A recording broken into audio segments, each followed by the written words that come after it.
আসসালামু আলাইকুম ভিউয়ার্স, কেমন আছেন সবাই? রমজানুল মোবারক।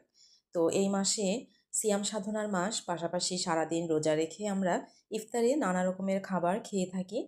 তো একটু পুষ্টিকর খাবার হলে আমাদের শরীর স্বাস্থ্যটাও কিন্তু ভালো থাকে। আর যদি পাশাপাশি একটু অন্যরকম যদি খাবারটা হয় তাহলে তো কথাই নেই। তো আমি লাউ পাতা দিয়ে ট্যাংরা মাছের একটা পাতুরি করেছি।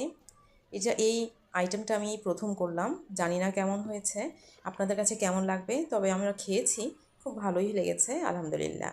তো সেই জন্য ভাবলাম আপনাদের সাথে শেয়ার করি। তো এটা বানানোর জন্য আমি ট্যাংরা মাছ নিয়েছি, আর এখানে আমি হলুদ, মরিচ, ধনে গুঁড়ো, লবণ আর একটু সামান্য সরিষার তেল দিয়েছি। তো এগুলো দিয়ে ভালো করে মেখে নিব মাছটা, কিছুক্ষণ রেখে দিব ম্যারিনেট করে, ঠিক যেভাবে আমরা মুরগির মাংস বা গরুর মাংস ম্যারিনেট করে রাখি। তো মাছটাও কিছুক্ষণ মেখে রেখে দিচ্ছি। তো সাথে আরেকটু ধনেপাতা এবং টমেটো অ্যাড করলাম। তো এটা করে রেখে দিলাম। আর এই যে এদিকে লাউ পাতাটা আমি পানির মধ্যে একটু লবণ দিয়ে লাউ পাতাটা সিদ্ধ করে নিব। তো পুরোপুরি সিদ্ধ করব না, হালকা মানে আধা সিদ্ধ করব, যাতে একেবারে গলে না যায়। মোটামুটি একটু সিদ্ধ হলেই তুলে নিব এগুলো। তো এই যে তুলে নিয়ে একটু ছড়িয়ে রেখে দিয়েছি। এই পর্যায়ে এসে আমি মাছের মধ্যে আবার একটু পেঁয়াজ আর কাঁচামরিচ কুচি করে মেখে নিয়ে নিলাম।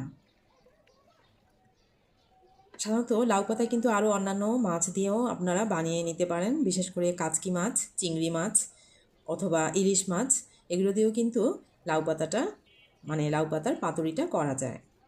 তো আমি আজকে ট্যাংরা মাছটা ছিল, আমি ভাবলাম এটা দিয়েই করে ফেলি। তো এখন আমি দুটো পাতা নিয়েছি, দুটো পাতা নিয়ে সেটার মধ্যে মাছগুলো দিয়ে দিলাম।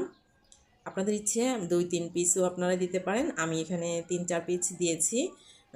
আর দুটো পাতা দিয়ে ভালো করে মুড়িয়ে রেখে দিলাম। তো আরেকটাও আমি রেডি করে নিচ্ছি। পাতুরিটা কিন্তু আলহামদুলিল্লাহ বেশ মজাই ছিল। আপনারা কিন্তু এভাবে বানিয়ে খেয়ে দেখতে পারেন। যদি কেউ এখনও না খেয়ে থাকেন, অবশ্যই এই রেসিপিটা মিস করবেন না। ইনশাল্লাহ আমি কথা দিচ্ছি আপনাদের ভালো লাগবে খেতে, একটু অন্যরকম। তো এখন আমি এগুলো একটু কাঠি দিয়ে মুখটা বন্ধ করে দিচ্ছি, যাতে ভাজার সময় ছুটে না যায়।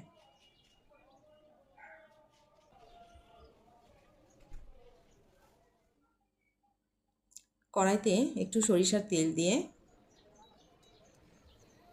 পাতুরিগুলো দিয়ে দিব।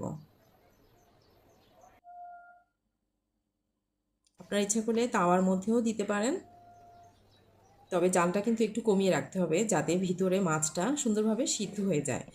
নয়তো দেখা যাবে পাতাটা পুড়ে যাবে, পরে খাওয়া যাবে না, পাতা তিতা হয়ে যেতে পারে। সেজন্য একটু জাল